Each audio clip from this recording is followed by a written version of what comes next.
Bonjour. Après avoir vu dans la précédente vidéo les raisons structurelles profondes de la crise de la zone euro, nous verrons ici comment cette crise s'est manifestée et surtout quelles mesures ont été prises pour y faire face. Puis nous verrons comment ces mesures ont été reprises, amendées, voire dépassées récemment par la présente crise liée au coronavirus. Mais reprenons donc au moment où la Grèce, début 2010, du fait de l'augmentation de ses taux d'intérêt souverains sur les marchés, est dans l'impossibilité de se financer et n'a donc plus d'autre choix que le défaut et le départ de la zone euro. Alors, des solutions vont très vite être trouvées. Pourquoi ? Notamment parce que si la Grèce tombe, les plus grosses banques allemandes et françaises tombent également. En effet, la Grèce s'est endettée, c'est-à-dire les obligations grecques ont surtout été achetées par la BNP, le Crédit Agricole et la Deutsche Bank. Ce qui fait que si la Grèce fait défaut, elle va emporter ces banques-là. Et les États français et allemands devront recapitaliser ces banques, comme ils l'ont fait en 2008. Et les gouvernements de l'époque vont devoir revenir devant leur assemblée et devant leurs concitoyens pour leur expliquer que leur banque avait fait n'importe quoi aux États-Unis dans les années 2000 et qu'il a fallu les recapitaliser au moment de la crise subprime.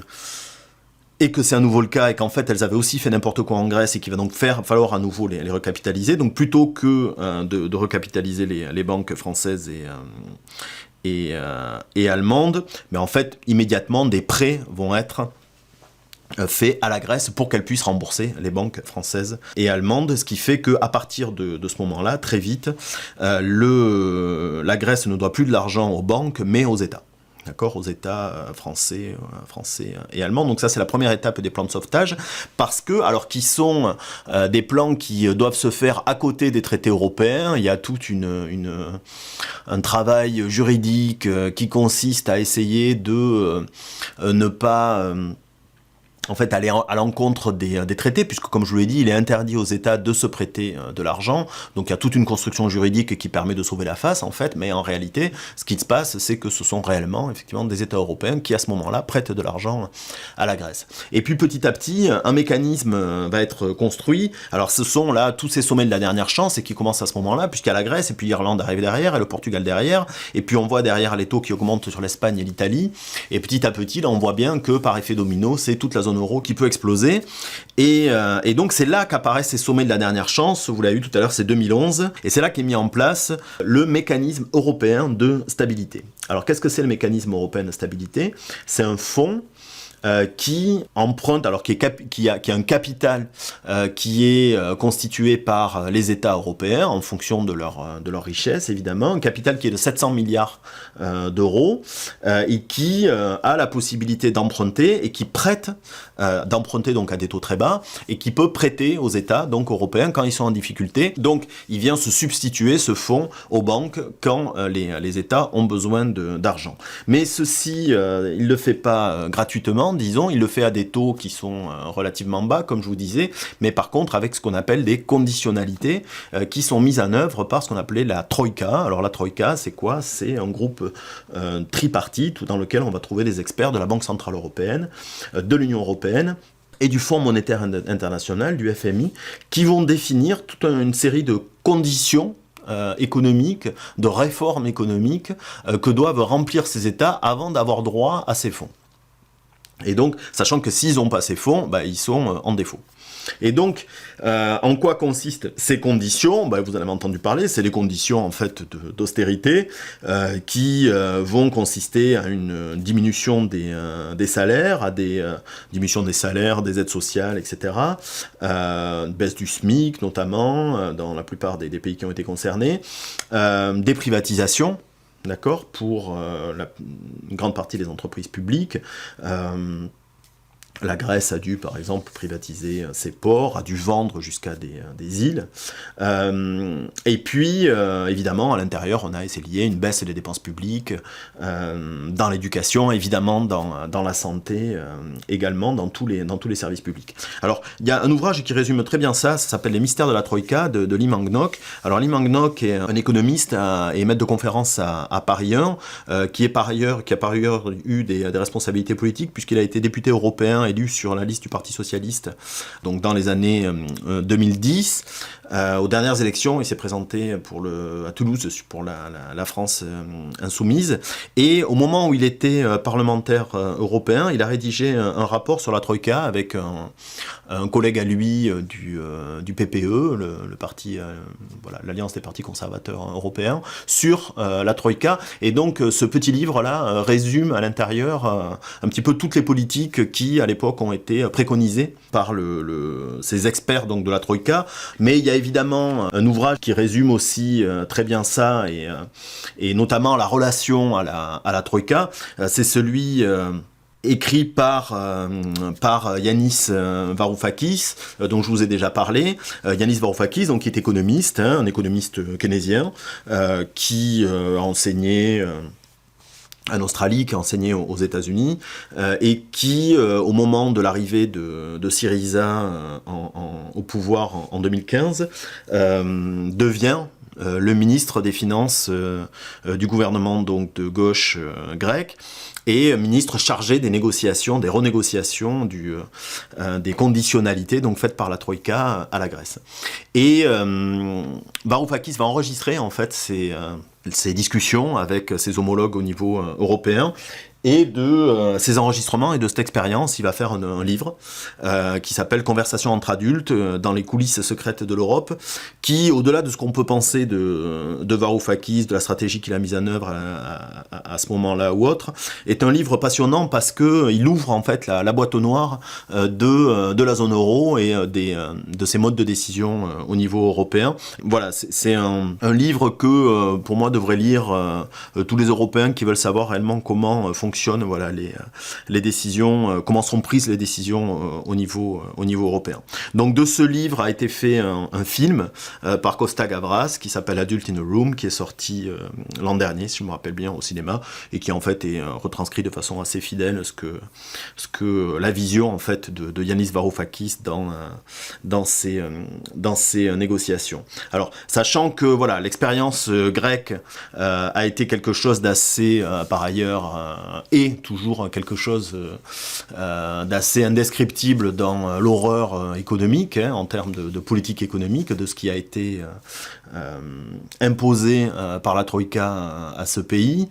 Il suffit de regarder... Alors, des chiffres ne peuvent jamais dire, en fait, les réalités sociales ne peuvent jamais décrire réellement et avec fidélité et avec l'émotion qu'il faudrait, évidemment, l'horreur sociale que peuvent être ces différentes mesures.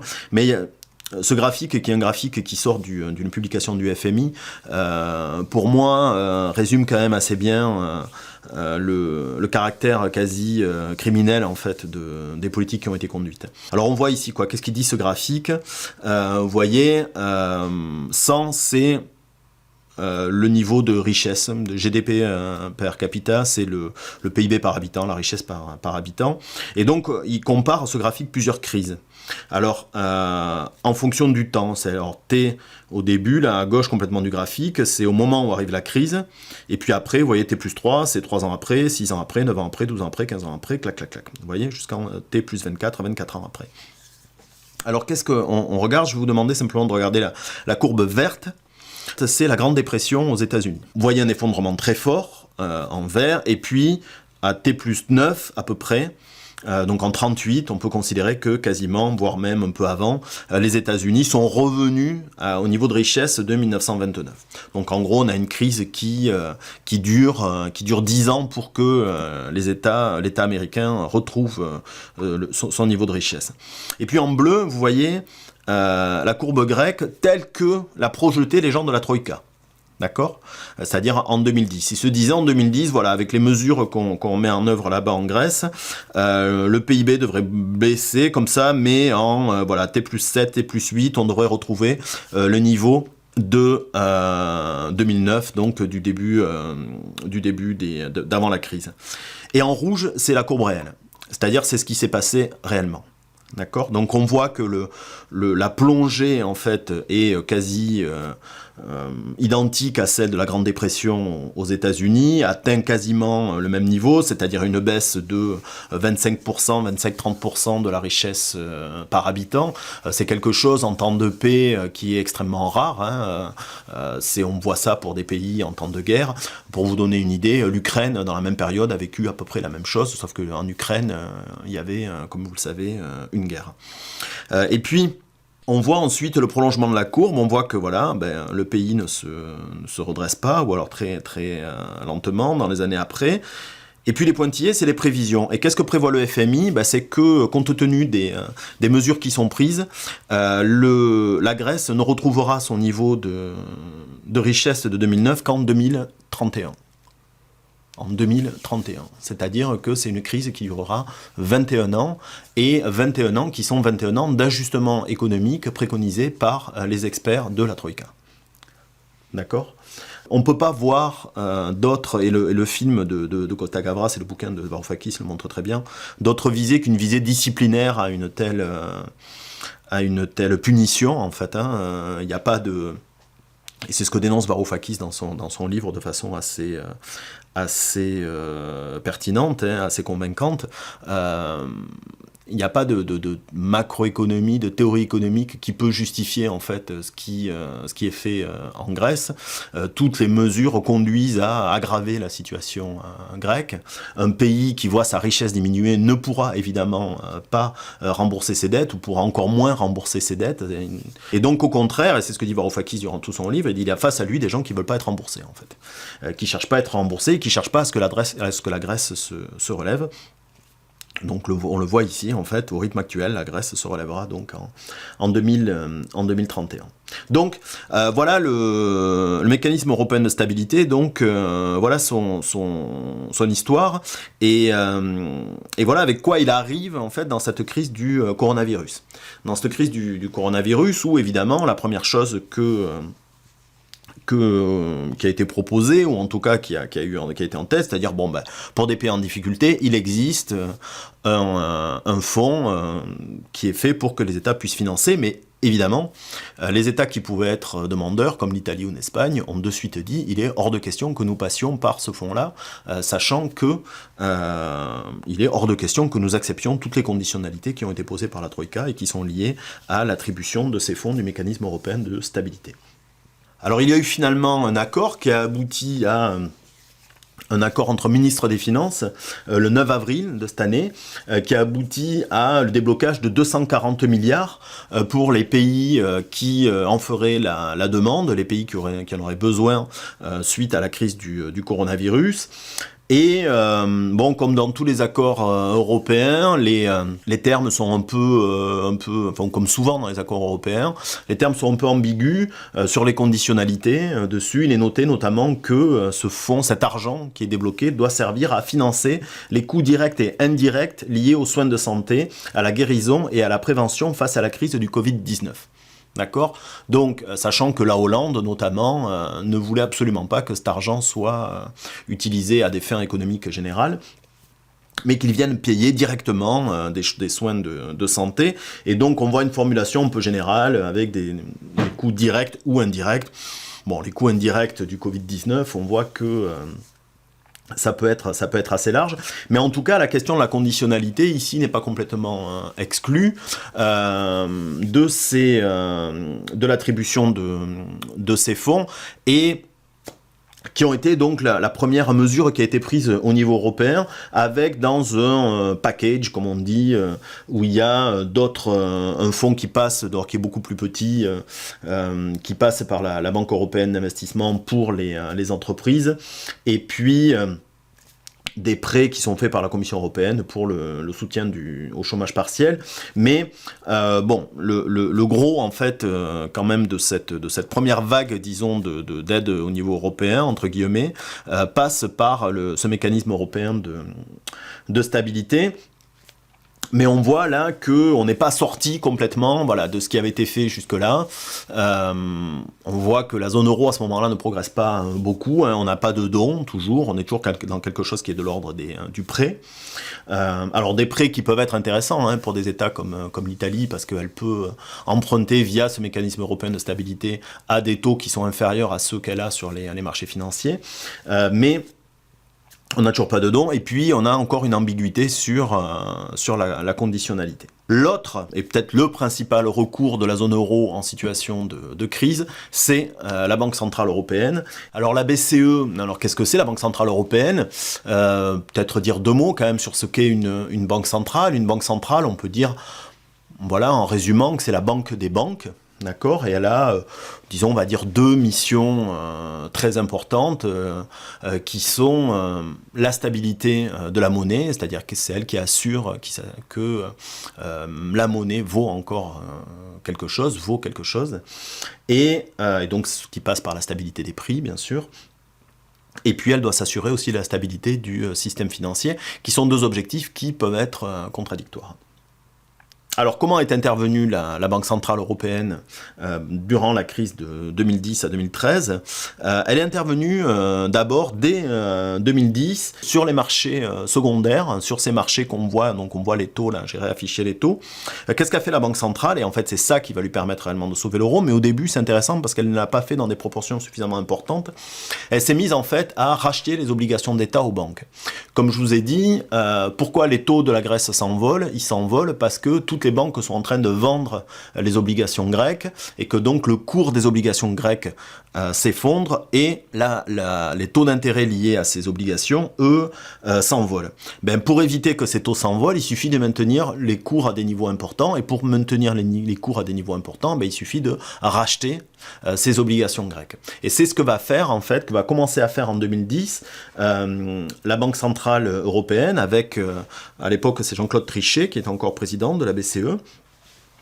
Ils vont racheter, il va y avoir un programme de rachat qui va se porter donc sur les pays en difficulté à l'époque, mais qui va pas suffire pour calmer, disons, l'emballement des marchés financiers à ce moment-là, mais qui par contre va, dès le début, créer un conflit au sein de la Banque Centrale Européenne. Ses représentants allemands vont démissionner, en effet, en considérant qu'il y a une transgression des traités européens. De la même manière qu'il y avait une transgression, il a fallu d'ailleurs transformer les traités quand il y a eu la création de mécanismes européens de stabilité, qui est en fait un système de solidarité, en tout cas par l'intermédiaire de prêts entre pays européens. Et bien là, on a une deuxième transgression, c'est-à-dire que, alors selon c'est les représentants allemands, c'est-à-dire qu'ils disent, si la Banque Centrale Européenne rachète les obligations grecques aux banques, c'est comme si elle finançait l'État grec. Et ça, c'est interdit par les traités. La Banque Centrale, le président de la Banque Centrale Européenne, Trichet, dit non,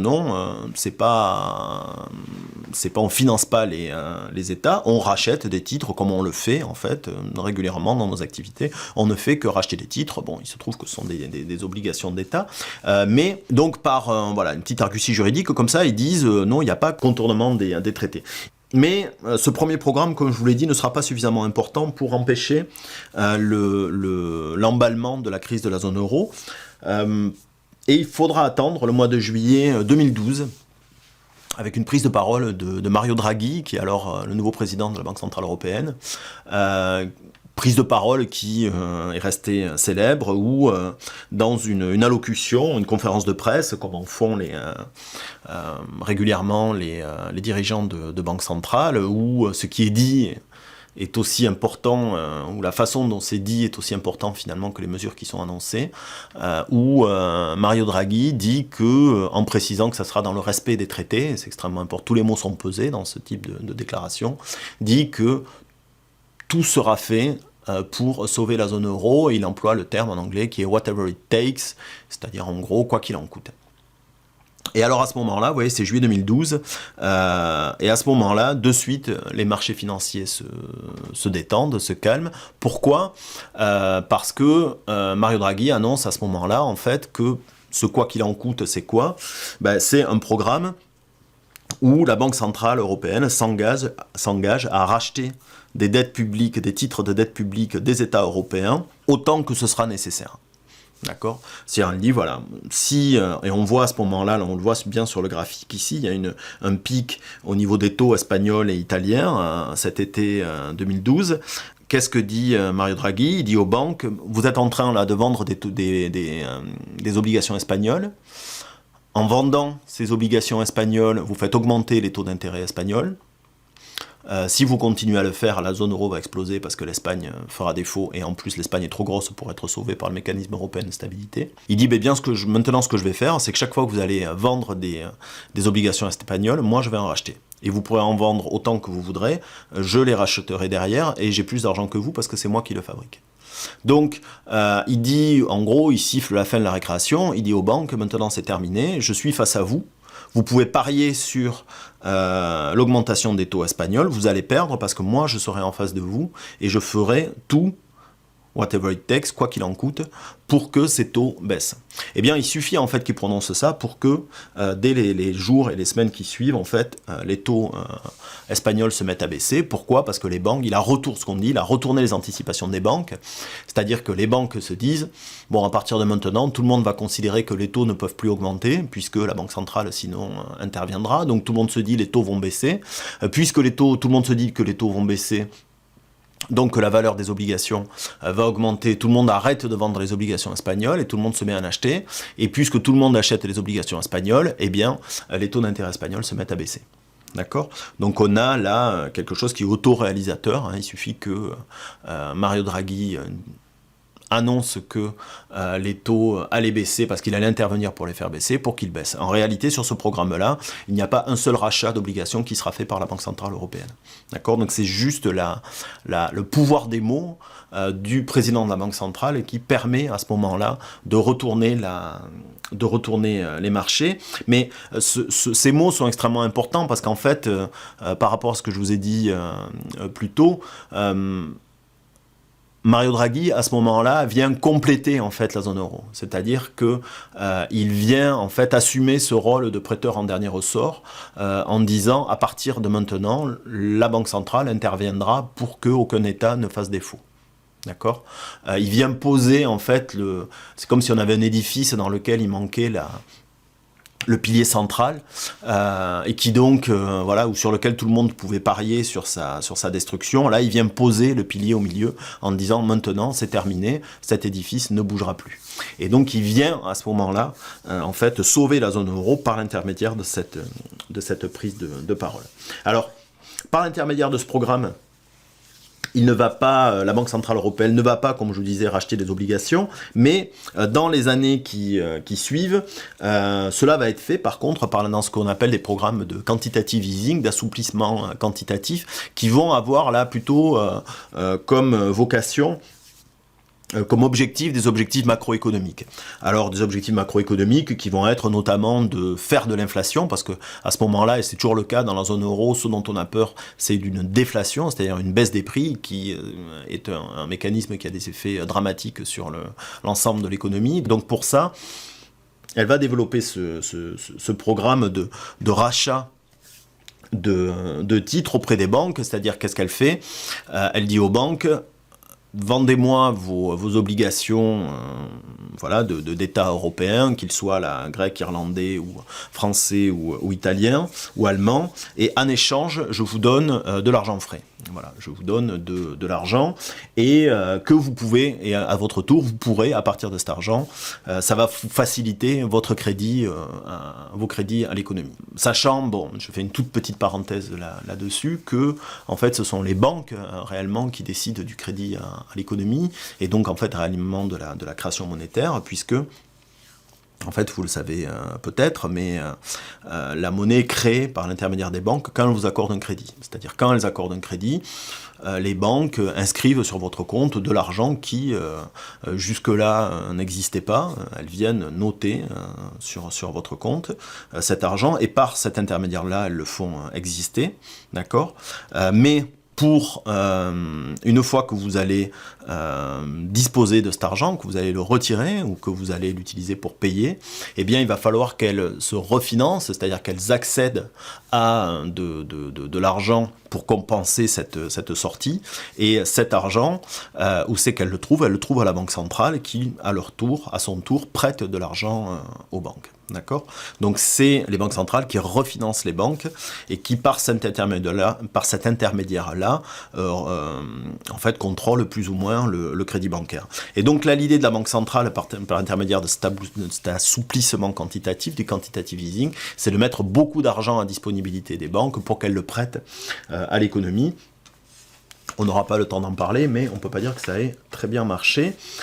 Mais par contre, ça a considérablement gonflé le bilan de la Banque Centrale Européenne, c'est-à-dire que depuis 2014, on voit que, alors c'est en violet ici, on voit que la Banque Centrale Européenne a acheté pour à peu près 3000 milliards de titres. Alors ça a des titres d'État, ça peut être aussi des titres de grandes entreprises, mais ça veut dire qu'il y a eu pour 3000 milliards d'euros de création monétaire par la Banque centrale. En effet, comment la Banque centrale achète des titres à une banque? Eh bien, elle l'achète avec de l'argent qu'elle fabrique. D'accord? La puissance de la Banque centrale, c'est que, en fait, elle fabrique elle-même sa ressource. D'accord? Donc, alors, bon, quelles conséquences peuvent avoir ces mécanismes très importants de création monétaire par la Banque centrale? On le verra ça dans la prochaine vidéo, mais il faut savoir que ce que vous voyez là, le schéma sur la Banque centrale européenne, où on voit, voilà, le bilan, il était de moins de 1000 milliards, de 800 milliards d'euros. En 2002, il est passé à 4500. On voyait l'augmentation gigantesque, surtout liée à la crise de 2008. Et donc, vous voyez l'ampleur de la création monétaire qui a eu lieu. Ce bilan est très similaire à celui qu'on peut observer pour les États-Unis, pour le Japon ou pour l'Angleterre, par exemple. Donc, on a eu ces dernières années un mouvement très très très fort de création monétaire, sur lequel donc on reviendra. Voilà comment la BCE donc a on pourrait dire, sauvé la zone euro, ou a littéralement sauvé en fait la zone euro dans les années 2010-2013, en 2012 plus particulièrement. Et bien, ce qui s'est passé au début de la crise du coronavirus, c'est que la Banque centrale a été aussi la première à réagir. Alors on le voit sur le graphique suivant, vous voyez, ça ce sont les taux italiens, vous voyez, c'est le graphique qu'on avait vu de façon plus grande dans une vidéo précédente, sauf que là, je l'ai ramené en fait au début d'année, là on est essentiellement en 2020. Qu'est-ce qu'on voit? Bien, on voit que les taux italiens s'envolent à partir du début du mois de mars, c'est-à-dire que avec le début du confinement, les banques commencent à comprendre que ça va être très compliqué pour l'État italien, que ça va coûter très cher. Et l'État italien est déjà très endetté, et donc qu'est-ce qui se passe? Eh bien, on a un mouvement là de vente très forte des titres italiens sur les marchés obligataires.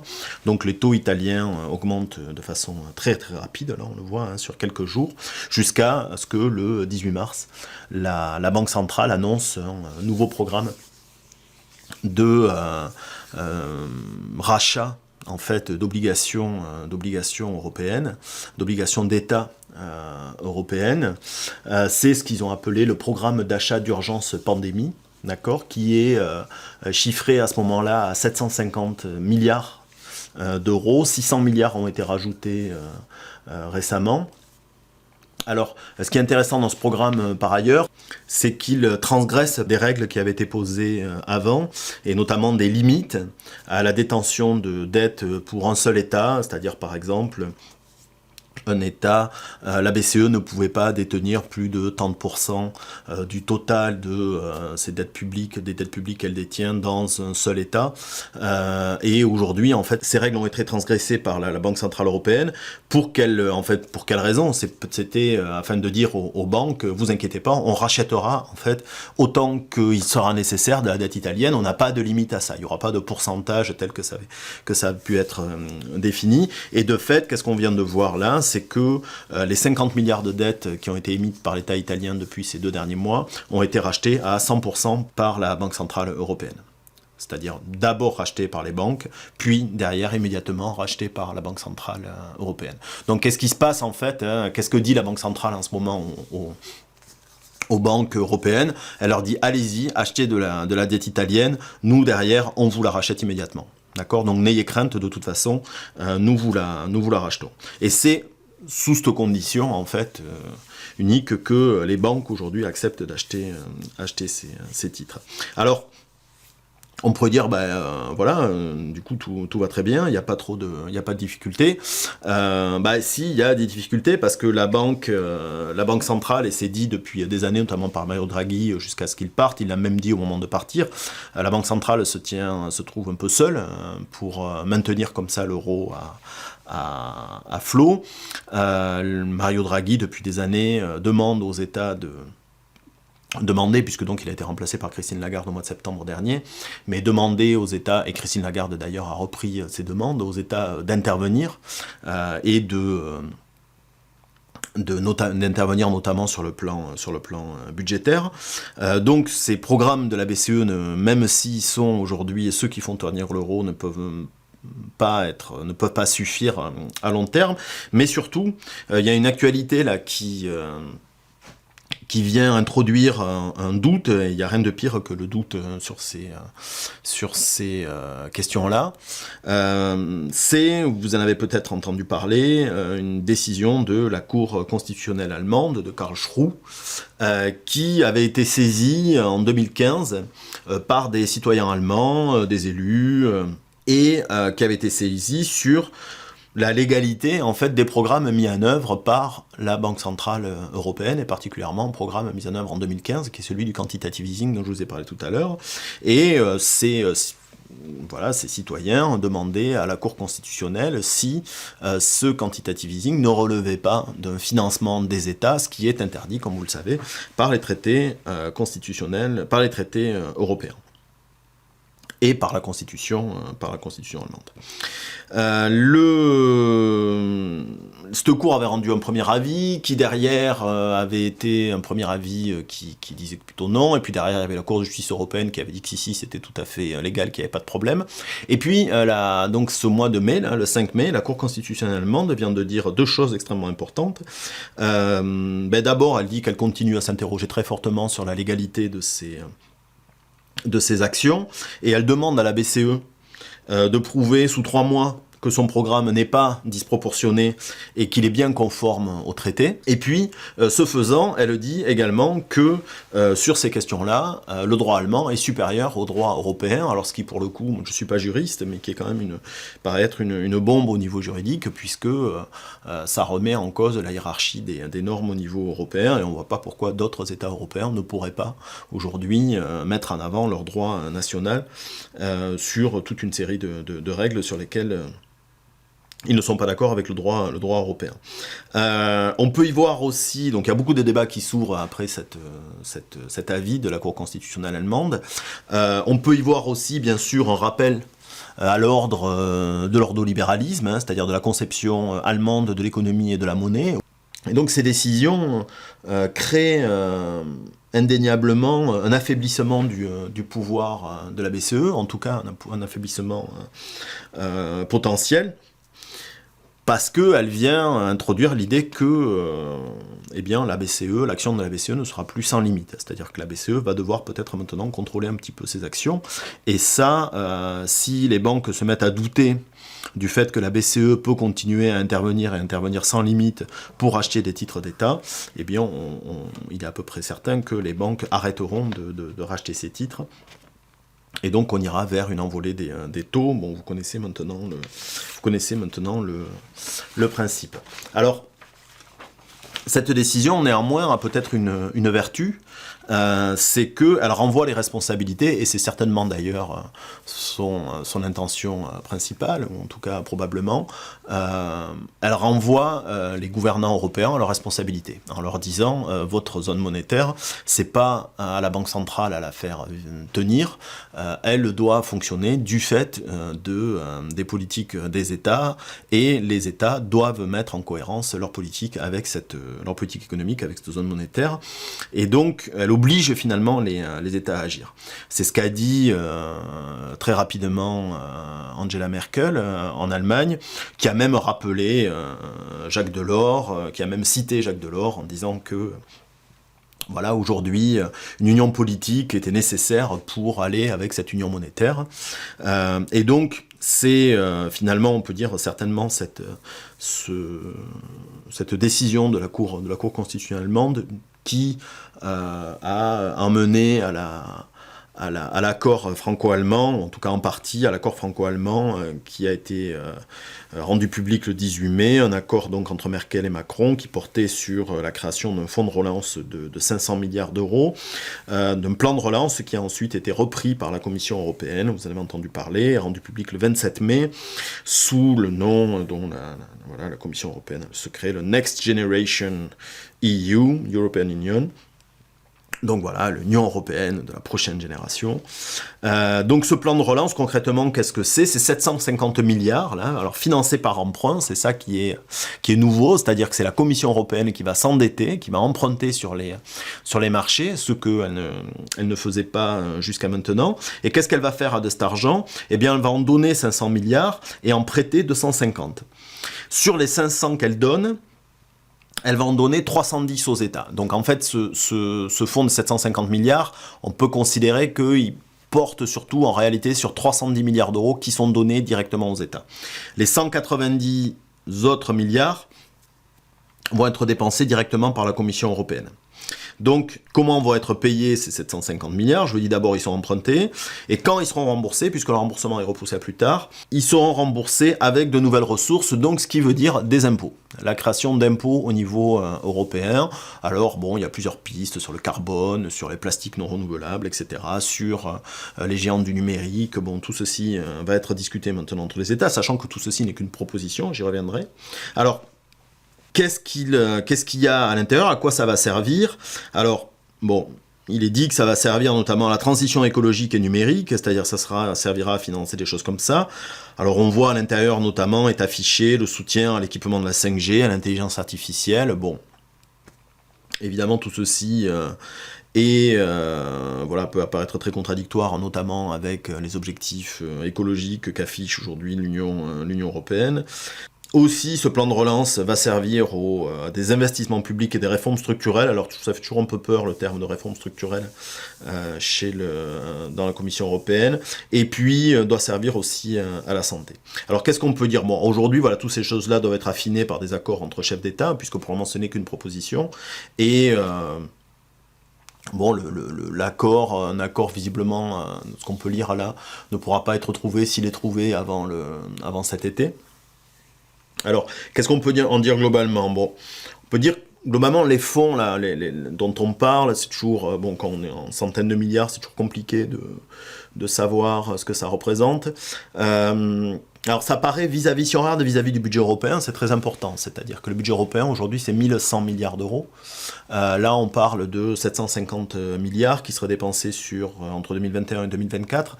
Donc on a quand même quelque chose qui représente une augmentation conséquente en fait des budgets européens. Donc vu de ce côté-là, c'est important. Ensuite le budget européen, 1100 milliards au niveau européen, c'est tout petit. Hein. C'est 1% du PIB européen. Donc finalement, on n'a pas des fonds qui sont à la hauteur, on pourrait dire, des enjeux. Voilà. Qui sont... ce serait un peu trop de dire qu'ils sont symboliques, parce qu'ils se traduiront quand même par des aides de plusieurs dizaines de milliards d'euros pour les pays en difficulté, mais ils ne sont pas de nature à venir... changer radicalement la donne en matière économique. Pour autant, symboliquement, ils sont extrêmement importants, et là on ne peut pas nier qu'il y a quelque chose de nouveau, le fait que l'Union européenne qui est un système de dons, là on voit clairement émerger quelque chose qui ressemble à une union de transfert. Alors, qu'est-ce qu'on peut dire d'autre là-dessus ? Il y a d'abord qu'il y a beaucoup d'incertitudes, c'est-à-dire est-ce que ça va être accepté par les autres États ? Ce qui par contre est plus... ce qu'il va falloir regarder de plus près, ça sera les conditionnalités. On revient tout à l'heure à ce qu'on a vu sur le mécanisme européen de stabilité. Si ces dons sont associés à des conditionnalités, on peut retrouver exactement les mêmes difficultés qu'on a eues sur le mécanisme européen de stabilité, et si ces conditionnalités sont posées, ce seront des conditionnalités austéritaires, néolibérales, telles qu'on a pu les voir, et il n'est pas du tout impossible, c'est à voir, mais que ce nouveau budget s'inscrive et c'est même plutôt probable, s'inscrive dans la continuité voire le renforcement de l'agenda néolibéral de la Commission européenne. Et puis évidemment il y a une autre question derrière, hein, je vous l'avais dit, là on voit l'émergence peut-être d'un budget, de quelque chose qui ressemblerait à un véritable budget commun avec des ressources autonomes, c'est-à-dire un impôt autonome, etc. Tout ceci, ça ne peut pas être légitime s'il n'y a pas un renforcement démocratique. Bon, voilà un petit peu ce qu'on pouvait dire sur les transformations de la zone euro depuis 2010, la transformation par les crises. Pour terminer maintenant, il me reste une partie sur ces questions monétaires qui concerne plus généralement tous les processus un petit peu de création monétaire.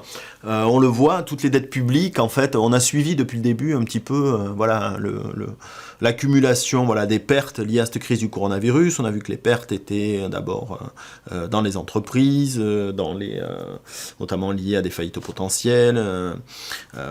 Ensuite, il y avait des aides de l'État qui prenaient en charge finalement toutes ces pertes. Et puis là, on vient de voir que ces pertes, finalement, in fine, elles sont transférées à la Banque centrale. Qui rachète en fait les dettes européennes et qui indirectement donc prête aux États européens par l'intermédiaire, on l'a vu, d'une création monétaire importante. Voilà, la question à laquelle j'essaierai de répondre, à laquelle je ne répondrai pas vraiment d'ailleurs, parce que c'est une question extrêmement complexe, mais j'essaierai de poser les différents enjeux et les différents regards qu'il peut y avoir sur cette question-là.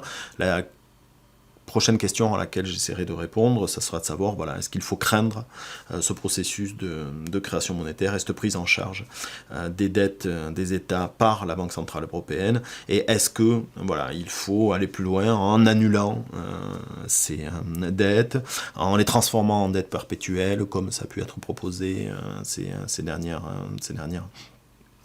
semaines, et de voir un petit peu, maintenant que ces dettes sont là, qu'est-ce qu'on peut en faire.